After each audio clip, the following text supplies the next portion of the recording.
안녕하세요. 랜선 뜨개방에 오신 것을 환영합니다. 저희는 나우제 신낑깡입니다. 나우드님 최근에 올리신 영상 잘 봤어요. 벌써 2020년 아이템들 다 훑어보셨더라고요.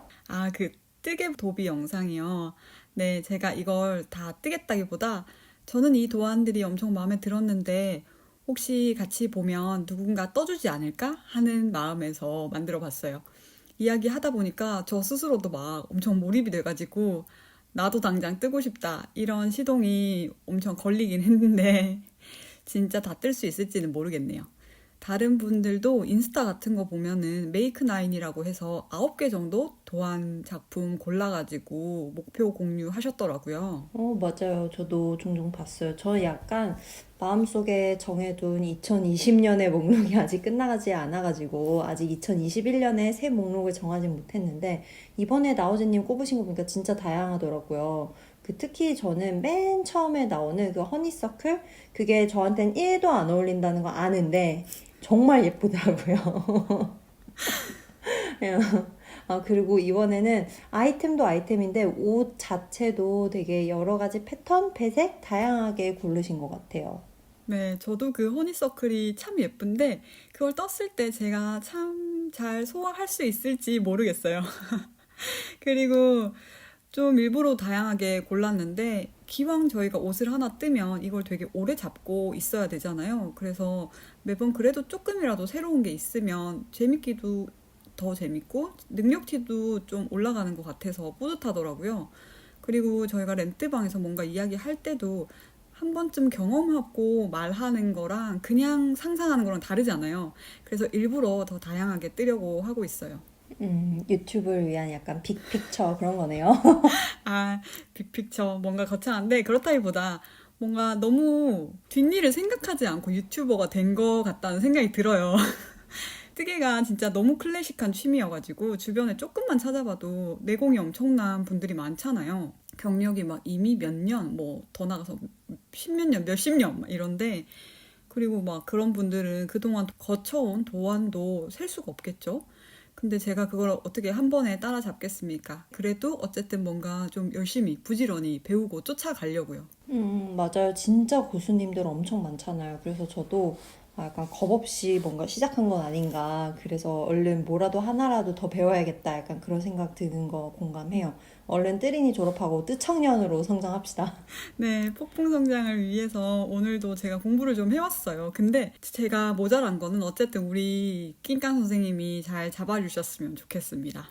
오늘 저희가 함께 다뤄볼 주제는 바로 스웨터인데요. 랜선 뜨개방이 벌써 10화거든요. 근데 처음으로 한 가지 뜨개 종류, 품목 그런 걸 잡고 하는 것 같아요. 그러네요. 10화 만에 뭔가 이런 품목으로 들어왔는데, 그래서 저도 공부를 많이 해왔어요. 우리가 뜨개질, 그 중에서도 대반을 할 때, 목도리나 작은 소품 같은 거 뜨고 나면 의류에 많이 도전하게 되잖아요. 그때 가장 많이 뜨게 되는 스웨터를 한번 이야기해보면 어떨까 해요. 네, 워낙 많이 그리고 다양하게 뜨는 품목이라서 한량이도 많을 것 같은데 근데 저 항상 어렴풋이 뭔가 이거 나 모르는 건 아닌데 헷갈리는 게 있어요. 스웨터랑 니트 이거 두 개 똑같은 거예요? 다른 거예요? 우리가 그냥 일반적으로 옷 얘기할 때 그 두 개념을 많이 섞어서 사용해요. 그쵸? 그냥 오늘 나 니트 입었다. 뭐 이런 식으로. 음, 근데 실생활에서는 뭐 어떻게 말하든지 의미는 다 통하긴 하는데 그래도 한번 개념을 잡고 넘어가자면 니트는 이런 바늘로 뜬 모든 편물을 가리키는 그러니까 원단을 만드는 방법, 원단의 종류라고 해야 될까요? 그런 걸 이야기한다고 볼 수 있고 스웨터는 그 편물로 만들어진 어떤 품목을 가리키는 다른 개념이라고 볼 수 있을 것 같아요. 뭐 그렇게 되면은 니트 스웨터, 니트 모자 뭐 이렇게 쓸 수도 있고요. 그렇게 니트 뒤에 어떤 종류의 입을 것이나 뭐 니트 담요, 니트 쿠션 이런 식으로도 할 수 있고요. 그런 게 다 바늘로 뜬 원단으로 이 품목을 만들었다. 그렇게 뜻이 되는 것 같아요. 뭐 물론 그 바늘 움직이는 게 손뜨개일 수도 있고 아니면은 뭐 공장의 기계가 그 니트 원단을 만들 수도 있고요. 니트 목도리 막 니트 장갑 이렇게 구체적인 품목을 말하니까 니트가 뭔지 좀 확실하게 와닿네요. 이런 단어 앞에서는 그 물건이 어떻게 만들어졌는지 그 방식의 포인트를 잡고 니트라는 단어를 사용하는 것 같은데 저희가 평소에 스웨터를 그냥 말할 때 니트라고만 하는 경우가 많아가지고 헷갈렸어요. 맞아요. 그냥 니트라고 말해도 다 통하긴 하잖아요. 근데 사실 그거는 그만큼 또 스웨터가 니트웨어의 대표적인 종류라는 뜻으로도 이야기할 수 있다는 뜻인 것 같아요. 그리고 또 뜨개 사이트 같은 데서는 대바늘은 니팅, 코바늘은 크로셰 이렇게 대바늘, 코바늘 구분할 때 쓰이기도 하고요. 맞아요. 처음에는 저는 이게 뭔가 했어요. 한국어는 코바늘이랑 대바늘 단어 두 개가 되게 비슷하잖아요. 근데 영어로는 너무 달라가지고. 그리고 이왕 용어에 대해서 짚고 가는 김에 이 단어들도 이야기해봐요. 스웨터, 풀오버, 가디건 뭐 이런 것들. 해외 사이트에서 도안 찾다 보면은 제가 볼 땐 다 그냥 똑같은 스웨터, 아니 그냥 똑같은 니트. 니트인데 막 분류가 막 달라요. 그거는 제 생각엔 나라마다 지역마다 옷을 그 가리키는 지칭한 단어의 쓰임이 달라서 그런데요. 미국식 영어나 영국식 영어 이렇게만 비교해봐도 같은 걸 다른 단어로 부르는 경우가 많잖아요. 뭘로 예로 들면 좋을까요? 우리가 옷 이야기를 하고 있으니까 바지를 얘기를 해보면 한쪽에서는 팬츠라고 하고 또 한쪽에서는 트라우저라는 요상한 단어를 쓰잖아요. 기왕이면 쉬운 단어로 통일을 했으면 좋겠어요. 근데 그게 한쪽에서는 팬츠 입장에서는 팬츠가 쉽고 트라우저 입장에서는 트라우저가 쉬운 단어일 것 같은데. 맞아. 뭐 아무튼 그것처럼 스웨터 하면 여러분들 지금 머릿속에 떠오르는 스웨터가 다 있을 거예요. 그 스웨터가 사실은 저희가 생각하는 것보다 조금 더 넓은 개념이에요. 그러니까 니트 조직, 그 실로 짠 모든 의류의 상의를 총칭하는 게 스웨터라고 합니다. 그래서 그걸 다시 세분화해서 티셔츠처럼 머리에서 이렇게 뒤집어 써서 입는 스타일이 풀오버예요. 저희 집 산 아저씨가 처음에는 막 자꾸 풀오버 이래가지고 풀오버가 뭐야? 처음에 듣도 보도 못한 이야기네? 라고 해서 찾아봤던 기억이 나요. 아니, 안 웃으려고 해도 웃음이 나요. 아저씨라고 말하지 말라니까요. 제가 아는 그분이랑 아저씨가 매칭이 안 돼요, 저는. 근데 다 아저씨지 뭐. 어쨌든 프로보는 약간 입고 벗는 방식을 상상하면 그 단어가 좀 이해가 가거든요. 와닿아요. 근데 점퍼를 스웨터, 그러니까 풀오버랑 혼용하는 것도 있더라고요. 저한테는 점퍼는 그냥 겉옷이란 말이에요. 진짜 너무 포괄적이고 헷갈리게 만들어 놨어요. 내 눈에는 다 똑같은 영어로 적혀 있는 사이트인데 어디선 막 스웨터가 점퍼고 점퍼가 스웨터래고 또 내가 아는 스웨터는 사실은 풀오버였고 가디건도 스웨터에 들어간다 그러고 뭐 난리가 나는 거죠. 그쵸. 너무 헷갈리죠. 저는 제일 헷갈렸던 게 이번에 처음 알았는데 스웨터가 점퍼라니? 잠바 아닌가? 잠바잖아요. 그러니까 점퍼는 잠바인데. 근데 또 뭐 생각해보면 영어를 쓰는 지역이 워낙 넓고 또 뭐 거기마다 언어가 조금씩 다 다를 수밖에 없으니까 어떻게 생각하면 이렇게 다른 것도 당연한 것 같긴 해요. 그래서 한 번 더 정리하자면 스웨터는 니트 조직, 그러니까 편물로 만들어진 원단으로 만든 모든 상의를 총칭하고 그 안에서 앞이 막혀 있으면 풀오버, 앞이 열려 있으면 가디건 이렇게 생각하시면 될 것 같아요. 그리고 지역에 따라서 점퍼가 스웨터랑 동일하게 사용되기도 한다. 뭐 이 정도로 정리할 수 있을 것 같아요. 네.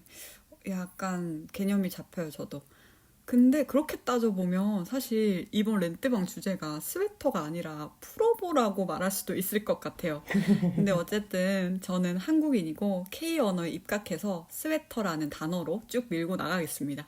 여러분들도 이 개념을 기억을 하시고 저희의 대화 흐름에 따라서 스웨터가 풀오버만 좁게 이야기하는지 아니면 가디건도 포함해서 그 전체를 지칭하는지 그냥 유연하게 따라와 주시면 좋을 것 같아요. 네.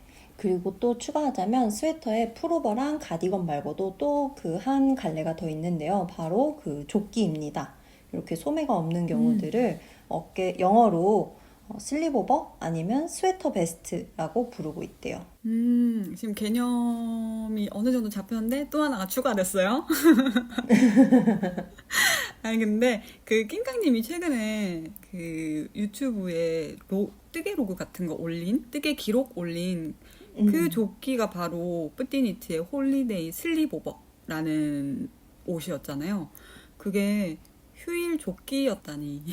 저는 그 슬립오버가 좀 다른 뜻으로 받아들여졌었거든요. 이게 영알못의 비애입니다. 그러니까요. 저도 조끼는 무조건 베스트인 줄 알았는데, 왜 뿌띠니트 언니가 자기 조끼 시리즈에다가 다 슬립오버라고 쓴 거구나, 이래서 그랬구나, 라고 새삼 깨달았잖아요, 이번에. 음, 렌트방 하면서 이렇게 매번 새로운 걸 배웁니다. 어쨌든 뭐 많은 경우에는 스웨터, 풀오버 다 같은 비슷한 맥락으로 쓰이니까 혹시 스웨터를 검색해도 뭐 풀오버도 나올 수 있고 점퍼도 나올 수 있다. 뭐 그것만 알고 가시면 될 것 같아요.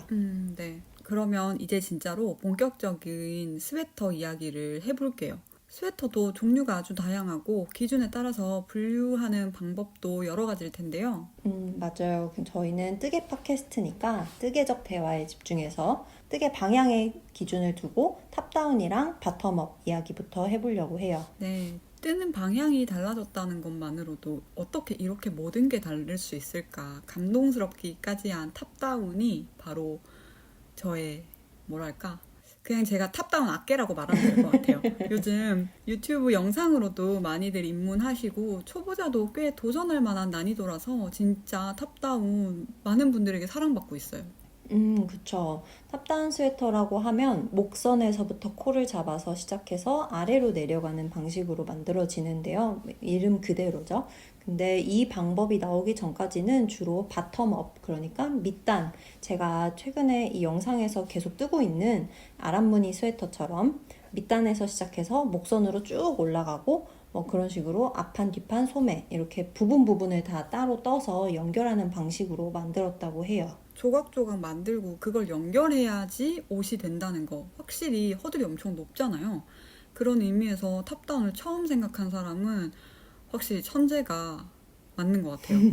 탑다운 레글런 스웨터는 어깨만 잘 뜨고 나면 나머지는 그냥 전부 원통뜨기가 계속 반복되는 거잖아요. 그래서 어디서 막 코를 줄여야 되고 늘려야 되고 그런 걸 신경 쓸 필요가 하나도 없는데 게다가 처음부터 끝까지 편물 전체가 하나로 작업된단 말이에요. 음. 그래서 나중에 막 이어주는 과정이 아예 없고 그러다 보니까 실을 막 끊고 다시 연결하고 그러는 부분도 없어서 실 정리할 필요도 없고 이게 주어진 콤만 다 뜨면 진짜 완성품이 나온다는 게 얼마나 큰 건지 바텀업 스웨터에 조각조각을 입다가 제가 뼈저리게 깨달았어요. 맞아요. 조각조각은 떠도 뭔가 완성품이랑 한참 거리가 있잖아요. 음, 거기다가 또 실정리. 진짜 사실 하면 별거 아닌데 왜 그렇게 귀찮은지 모르겠어요. 약간 마음은 다 끝났다. 난 이거 다 떴다. 완성. 약간 이런 느낌이라서 그런 건지 실정리 안 하고 있는 게 엄청 많은 것 같아요. 그리고 이 실정리, 이 귀찮은 실정리를 안 할 수 있다는 것 외에도 탑다운의 장점은 우리가 입어보면서 뜰 수 있다는 거예요. 제가 지금 계속 뜨고 있는 이 아랍무늬 스웨터가 제 옷이 아니기도 하지만 그냥 이 조각조각 이게 도대체 어떤 사이즈의 옷이 될까? 그게 상상이 안 되거든요. 근데 탑다운은 뭐 일단 누구 사이즈든지 간에 제가 입어보면서 어느 정도 가늠할 수가 있잖아요. 제가 상상을 막연하게 하는 게 아니라 입어보면서 확인할 수 있는 거. 그게 진짜 제일 큰 장점인 것 같아요. 맞아요. 처음에 탑다운 뜰 때 저도 조금 뜨고 입어보고 조금 뜨고 입어보고 계속 그랬었어요. 그리고 뜨개 피드 같은 거 찾아보면 아직 어깨 겨우 가리는데 아니면 몸통 절반 조금 넘었는데 그런 거 입고 사진 올리시는 분들 진짜 많잖아요. 사람 사는 거 다 똑같구나 싶고 재밌어요. 저는 특히 소매를 분리하고부터 정말 계속 입어봅니다. 왜냐면 소매를 분리하고 나면 저는 진짜 그때부터 사이즈 가늠이 딱 되더라고요. 음. 그리고 입으면 그때부터 몸에 촥 붙어요. 그쵸. 저도 딱 소매 분리하고 나서부터는 계속 입어보는 것 같아요. 약간 코 빠질 것 같아서 두려우면서도 계속 맞아. 저는 뜨기에는 오래 떠가지고 입은 것 같은데, 아까랑 왜 같은 길이지? 약간 그런 건 알 수 없지만, 계속 이제 입어보면서 뜨게 되는 것 같아요. 그리고 탑다운에 또 다른 장점이 또 있는데요. 만약에 우리 옷은 상관없는데 어린이 옷을 떴다. 근데 어린이들은 막 쑥쑥 키가 크잖아요. 음. 그럼 바텀업 같은 경우는 수선이 어려운데 탑다운은 우리가 마무리했던 밑단만 풀어서 적어도 기장 부분은 마구마구 추가할 수 있다는 게 장점이에요. 그렇네요. 아이 옷은 탑다운으로 떠라. 이게 오늘의 뜨개 생정입니다, 여러분. 그리고 또 그런 분들 있잖아요. 왜 옷 속에 시접 같은 거 몸에 닿는 거 굉장히 좀 신경 쓰고 예민하게 좀 간지럽거나 이런 거 느끼시는 분들, 그래서 그런 분들은 가끔 옷을 다 뒤집어 입기도 하시더라고요. 특히 안쪽에 입는 옷들을. 그래서 막 세컨스킨 같은 브랜드에서는 자기 옷들 심리스라고, 그래서 훨씬 편안하고 부드럽게 피부에 닿는다고 강조하잖아요. 그런 부분이 신경 쓰이는 분들은 탑다운이 그런 시접이 없다는 점에서 또 굉장히 좋은 선택이 될 수 있어요. 그쵸. 저도 몇 번 그 얘기 처음 들었을 때 몇 번 티 뒤집어 입어봤는데 은근 편하긴 하더라고요. 근데 매번 옷을 뒤집는 게 귀찮아서 지금 그렇게 입진 않는데 아무튼 이 탑다운이라는 방법은 1970년에야 등장했다고 말할 수 있을 것 같아요. 이거를 처음 이야기한 분이 1930년생이신 바바라 G 워커 여사님. 아직 생존해 계신데요. 아무튼 이 미국 펜실베니아 출신의 이분이 1972년에 출간한 Knitting from the Top이라는 책에서 탑다운 구조로 만든 아이템을 소개했다고 해요. 와, 그때는 바텀업이 너무 당연했고 그 외에는 상상도 잘 안 해봤던 시기였을 것 같은데 너무 획기적인 변화였을 것 같아요. 왜 막 투지폰 시절에 핸드폰에 네이트 버튼 잘못 누르면 통신비 막 엄청나게 나올까봐 덩을덜 떨고 있고, 그럴 때 스티브 잡스가 아이폰을 짜잔 들고 나와가지고 이걸로 음악도 듣고 인터넷도 하고 메시지 전화 다 하세요 이랬던 그런 충격이랑 비슷하지 않을까요? 너무 획기적인 것 같아요. 이분이 이렇게 탑다운이란 방식을 고안을 먼저 하기는 했는데 그 다음 약간 이게 더 널리 보급되는데 공헌하신 분이 저희가 종종 언급했던 엘리자베스 짐머만 여사 할머니가 EPS, 그러니까 엘리자베스 퍼센티지 시스템이라는 그 탑다운을 뜰 때 우리가 사이즈를 결정하는 방법을 고안해가지고 탑다운이 더 널리 보급되는데 도움이 된 것 같아요. 네. 엘리자베스 짐머만은 저희 거의 뭐 렌트방 출연료 드려야 할 정도로 자주 언급되시는데 아니, 이분이 뜨개에게 가져온 변화, 발전이 너무 엄청난 분이라서 아무래도 앞으로도 계속 무한 언급될 것 같아요. 이분은 1910년생이시고 줄바늘을 고안해서 원통으로 뜨는 환편뜨기 방법을 개발했고요. 또 그걸 응용해서 아이코드를 최초로 만들어낸 분이기도 합니다. 진짜 감사한 분이에요. 지난번에도 이야기하긴 했지만 탑다운이 없었다면 지금의 전 없었을 거라 생각해요. 제가 조각조각 있다가 지쳐서 거의 구석에 처박아둔 코바네 모티브 블랭킷처럼 그렇게 아마 뜨다만 바텀업 니트 스웨터 조각들이 막 집 한 구석에 처박혀 있는, 약간 아련하게 잠깐 뜨개질 하긴 했었지 뭐 이 정도였을 수도 있잖아요. 맞아요. 저도 제일 처음 뜬 스웨터가 탑다운 레글런 가디건이었는데 이 옷 덕분에 뜨개 취미가 이어질 수 있었다고 생각하거든요. 스웨터 뜨기에 뭔가 문턱을 낮춘 엄청나게 감사한 방법이죠. 근데 사실 탑다운보다 바텀업이 훨씬 오래됐잖아요. 탑다운은 이제 고작 해야 50년 정도의 역사를 가진 거니까, 그래서 바텀업도 전통의 강호로서 예쁜 디자인의 도안들이 정말 많습니다. 뭔가 탑다운을 계속 입마르게 칭찬을 하다가 태세 전환을 하는 느낌이 살짝 나는데 어쨌든 그래요. 맞아요. 실제로 그 도안 수도 바텀업 방식이 훨씬 많다고 할 수 있을 것 같아요. 왜냐하면은 저희가 레벌리에서 찾아봤을 때 대바늘 그리고 스웨터 이렇게 놓고 검색을 하면 그 레벌리에 태그가 그 컨스트럭션 해가지고 옷의 구조가 있거든요. 그 카테고리를 보면 바텀업은 6만 개 정도가 도안이 나오고 탑다운 태그가 붙은 건 2만 개 정도가 있어요. 사실 대바늘 스웨터의 도안이 총 12만 개 정도라서 약 4만 개는 구조에 대한 태그가 없이 비어있는 거라서 뭐 이 6만 개와 2만 개가 엄청 유의미한 숫자는 아닐 수도 있기는 하지만 그래도 아무튼 저렇게 태그가 붙은 것만 보면 뜨고 싶은 디자인의 스웨터를 골랐을 때 바텀업을 피할 수는 없지 않을까 싶어요. 저도 이미 3벌의 바텀업 옷들을 떴고 앞으로 점점 많이 뜰 것 같아요. 바텀업은 물론 각 도안마다 뜨는 법이 제각각이겠지만 옷의 가장 아랫단부터 뜨기 시작합니다. 보통 편물을 몸통이랑 소매 4조각 아니면 도안에 따라서 그 이상의 조각으로 나눠 뜬 다음에 그 조각들을 마지막에 이어 붙이는 방식을 취하기도 하고, 또 적당히 나눠 뜨다가 겨드랑이나 어깨 정도에서부터 이어서 목으로 올라와서 뜨는 방식도 있어요. 편물을 맨 끝에 다 이어붙이는 것들은 몸통도 앞뒤로 나뉘는 경우가 많고, 혹시 처음에 같이 뜨다가도 가슴이나 어깨 쪽으로 올라가면 앞뒤의 모양이 많이 달라지기 때문에 따로 작업하는 경우가 대부분이에요. 편물을 매끈하게 잇는 게 중요하고, 또 막 나눠 뜨다 보니까 자연히 실 정리할 것도 많아지는데, 저 최근에 뜬 히라리 풀오버, 이게 실이 진짜 주렁주렁 달려가지고 거의 날개 느낌이에요 지금. 맞아요. 그 이은 편물들은 그 실이 주렁주렁 진짜 저 좋아하진 않지만 그래도 보면 바텀업의 장점이라고 하면 다양한 디자인을 비교적 쉽게 적용시킬 수 있다는 장점이 있는 것 같아요. 탑다운 같은 경우는 전체 구조를 한 번에 이렇게 쭉 전개해서 떠야 되니까 좀 그런 게 어려울 수 있는데 조금 더 큰 그림을 가지고 그림을 그려야 되는데 이 조각조각으로 나누면 다른 무늬를 넣을 수도 있고 뭐 아니면은 뭐 취향에 따라서는 실 질감을 바꿀 수도 있고 좀 더 창의적인 디자인이 나오기가 쉬운 것 같아요. 뭐 결국에는 앞판, 뒷판, 소매 이렇게 대충 어떻게든 만들어내고 입기만 하면 되는 거니까. 그 얘기 하니까 저 최근에 본 가디건이 하나 생각나는데, 굉장히 넉넉한 품의 가디건이었거든요. 스테판 웨스트라는 디자이너의, 이거 어떻게 읽는지 모르겠는데 펜구오노? 뭐 이런 가디건이 있었어요. 이게 거의 예전에 우리 퀼트 하듯이 조각조각 다 다른 실로 떠서 붙인 듯한 디자인이에요.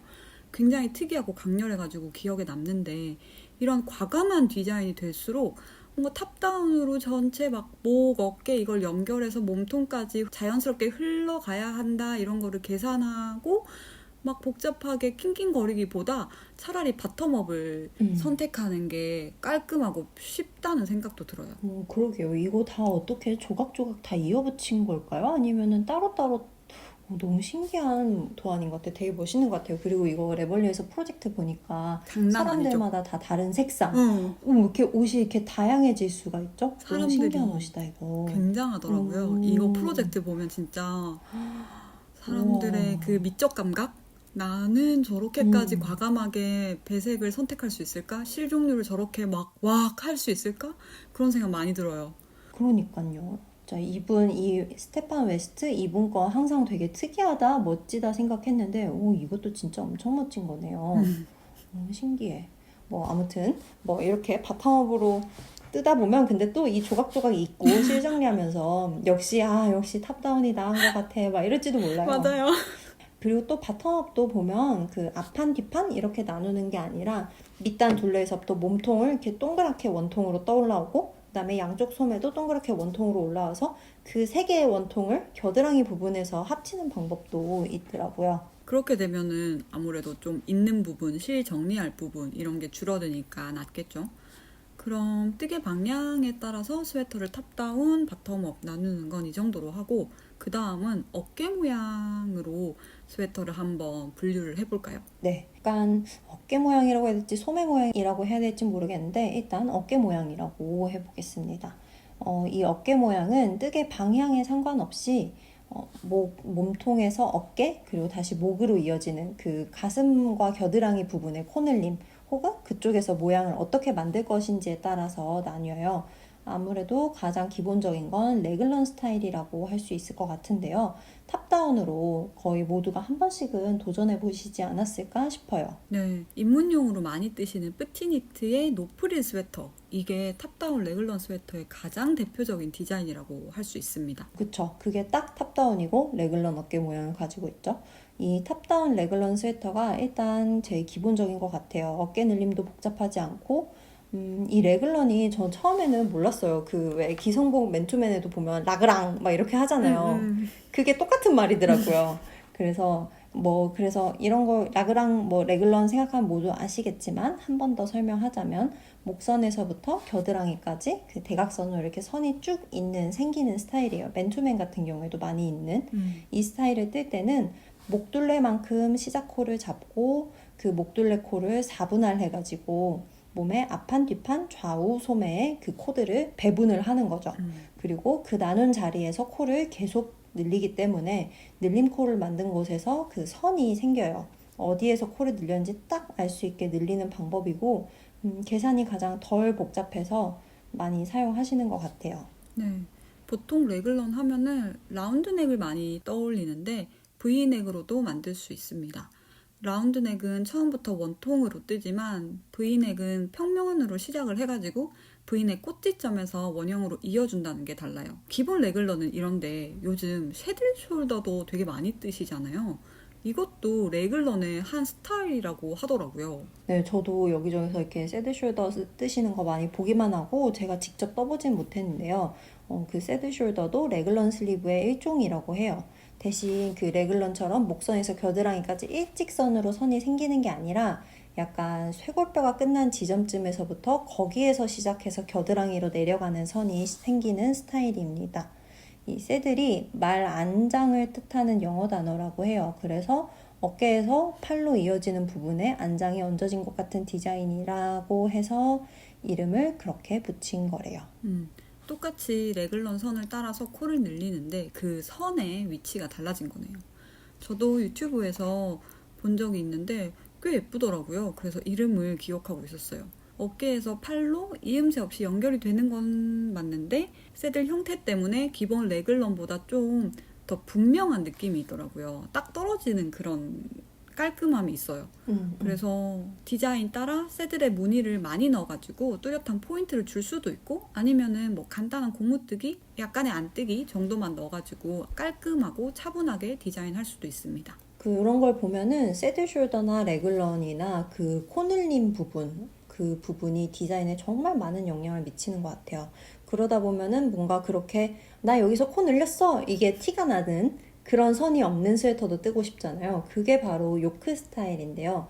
요크 스타일의 대표적인 작품은 뿌띠니트의 썬데이 스웨터 생각할 수 있을 것 같아요. 그것도 목에서 시작해서 가슴 부분까지 세로로 고무단이 있는 그 풀오버 있잖아요. 그런 스타일인데 그것도 목둘레만큼 시작코를 잡고 코를 늘리긴 늘리는데 레글런처럼 이렇게 목둘레 코를 이렇게 4분할 이렇게 나누는 게 아니라 어딘가에서 코 늘리는 곳을 분산해서 그래서 어디서 늘린 건지 잘 보이지 않아요. 그래서 이런 요크 스타일 같은 경우는 코 늘린 부분에서 디자인이 깨지지 않는 게 가장 큰 장점이에요. 제가 이번에 도안 구경하면서 꼽은 그 제니퍼 스테인게스님의 스웨터가 다 이런 식이었어요. 가슴부터 목까지 무늬가 덮여 있는데 또 탑다운이라고 해서 그러면은 어디에서 코 늘리는 그 선이 있어야 될 것 같은데 그 선이 잘 보이지는 않고 그래서 뭔가 했더니 이게 바로 요크 스타일이더라고요. 레글런 선 없이 뭔가 세로로 배색된 무늬들이 가지런하게 예쁘게 잘 들어가 있어요. 보통 보면 그래서 요크 스타일은 그렇게 배색을 넣거나 아니면은 가로로 패턴을 이렇게 어깨 둘레, 가슴 앞을 이렇게 지나는 그런 패턴을 일정하게 반복하는 스타일로 크게 두 종류로 나눌 수 있을 것 같아요.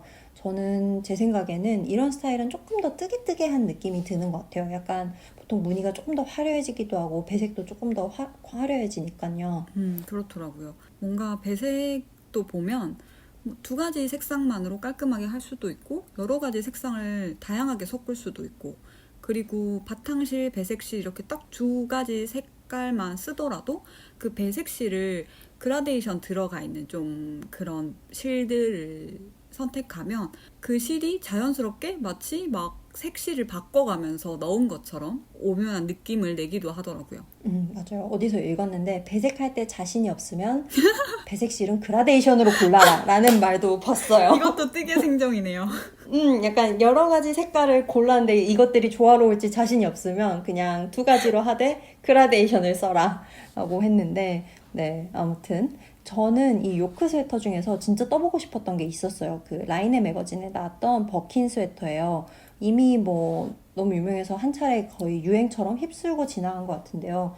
이게 진짜 예쁘더라고요. 마찬가지로 뭐 제가 입을 것 같지는 않지만 이 무늬도 그렇고 배색도 너무 귀엽고 되게 좋았어요. 저도 이 스웨터 사진 진짜 많이 봤어요. 광풍처럼 휩쓸고 갔죠. 이 요크 스타일도 탑다운, 바텀업 다 가능하고요. 그래서 도안 디자이너의 뭔가 선호도 아니면 디자인 요소에 따라 선택이 되는 것 같습니다. 맞아요. 그렇게 도안대로 하셔도 되고 아니면 다 각자의 취향이 있잖아요. 그래서 취향에 따라서 도안의 패턴과 코수는 유지하되 본인이 원하는 대로 뜨개 방향을 바꿔서 뜰 수도 있어요.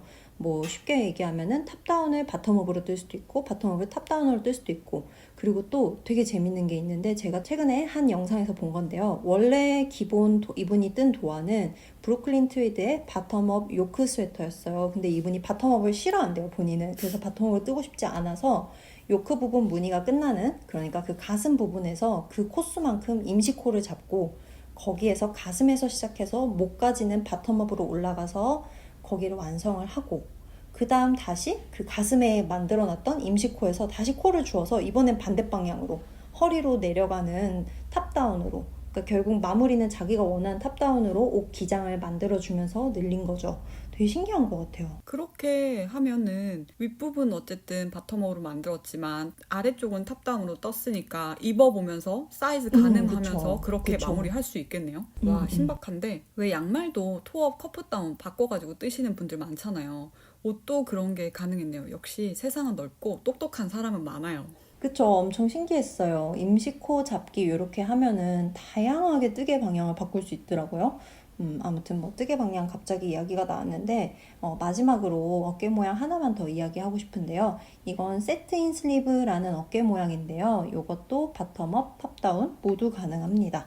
이 단어는 너무 낯선데 사실 이게 뭔지를 알고 나면 굉장히 우리한테 익숙한 일반적인 옷소매 모양이라는 걸 알 수 있습니다. 일반 옷을 보면 어깨 선 끝에서 겨드랑이로 수직으로 봉제선이 있잖아요. 그리고 거기에 소매가 달려 있고 그 모양을 손뜨개로도 만들 수가 있어요. 바텀업으로 만들 때 몸통을 조끼처럼 소매만 없이 먼저 다 뜨는 거예요. 그리고 진동 둘레에서 코를 다 주어요.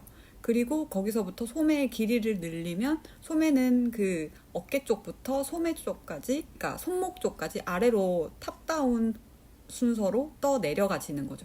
이렇게 되면 조금 더 기성복 같은 옷을 만들거나 아니면은 어깨에 좀 각이 잡히는 옷을 만들고 싶을 때 아니면 또 뭐 어깨가 좀 루즈하게 떨어져서 어깨선이 팔뚝 위에 있고 막 이런 거 만들고 싶을 때 넉넉한 핏 만들고 싶을 때 사용할 수 있을 것 같아요. 그쵸. 그리고 이 세틴 슬리브를 탑다운으로도 뜰 수 있는데요. 이건 저희가 둘 다 아직 도전을 안 해봐가지고 설명이 잘 될지 모르겠는데 이게 목 둘레에서 코를 일단 잡고 어깨 경사를 뜨면서 어느 정도 어깨선이 내려오면 거기서부터 소매코를 잡고 소매까지 같이 내려오는 방식이라고 해요. 네, 레벌리에 탑다운 스웨터, 세틴 슬리브 뭐 이렇게 검색하면 여러 가지 옷이 나오니까 이 슬리브로는 어떤 옷들이 만들어지는지 보셔도 이해하기에 좋을 것 같아요. 그리고 저도 그렇게 검색하다가 봤는데 나우즈님이 뜨신 니팅 포 올리브의 와플 가디건이랑 느낌이 비슷한 그 마이 페이버릿 띵즈의 가디건 넘버 6였나? 그것도 이 세틴 슬리브로 만들어진 어깨라고 해요. 와플 가디건은 레글런 스타일인데 레글런 안 좋아하시는 분들은 또 이런 모양으로 따라가지고 그 도안을 골라서 뜨는 것도 좋겠네요. 이 정도면 스웨터의 뜨개 방향이랑 어깨 모양 굵직한 것들 이야기 어느 정도 해본 것 같아요. 혹시 빠진 게 있다면 댓글로 남겨주세요. 그러면 저희가 앞으로의 렌트방에서 또 다뤄보겠습니다. 네. 그리고 저희가 지금 이 말씀드린 뭐 탑다운, 바텀업, 레글런, 요크, 뭐 세트인 슬리브 이런 거는 레벌리의 그 도안에 설명 그 작가들이 써놓은 엄청난 줄글들 있잖아요. 거기에 자세히 보면은 한 단어 한 단어씩 해서 설명이 되어 있기는 해요. 맞아요. 그래서 꼭 있어요. 그래서 그거 보셔도 되고 아니면은 그 레벌리에 검색할 때 그 컨스트럭션이라는 거기 태그에다가 탑다운 뭐 그 여러 가지가 다 있더라고요. 이 항목들이. 그래서 그거를 골라서 검색을 하셔도 이것만 골라서 보실 수도 있고요. 아무튼 뭐 그러면 이렇게 랜선 뜨개방 10화 스웨터 편은 이렇게 마무리할게요. 네, 사실 저희 처음에 스웨터 이야기하자 했을 때 탑다운, 바텀업, 뭐 어깨 모양 이런 거 다 생각했지만 페어알 스웨터, 아란 스웨터 이런 스웨터 종류도 같이 이야기를 하려고 했었어요. 근데 역시나 오늘도 저희는 할 말이 너무 많고 한편에 이것들을 다 담기에는 저희 체력이 허락하질 않네요. 그러니까요. 저희 진짜 하고 싶은 말이 너무 많아서 랜선 뜨개방 한 거 맞았어요. 오늘 이렇게 못다한 뭐 페어아일, 아란 스웨터 이런 것들은 스웨터 2편에서 또 이야기해 보도록 해요. 네, 우리는 앞으로도 계속 만날 거니까요. 랜선 뜨개방의 문은 언제나 활짝 열려 있습니다. 뜨개 초보님도 고수님도 모두 환영합니다. 다음 이야기를 위해서 구독과 좋아요, 알림 설정 눌러주시고 다시 만날 때까지 즐거운 뜨개 생활하세요. 안녕.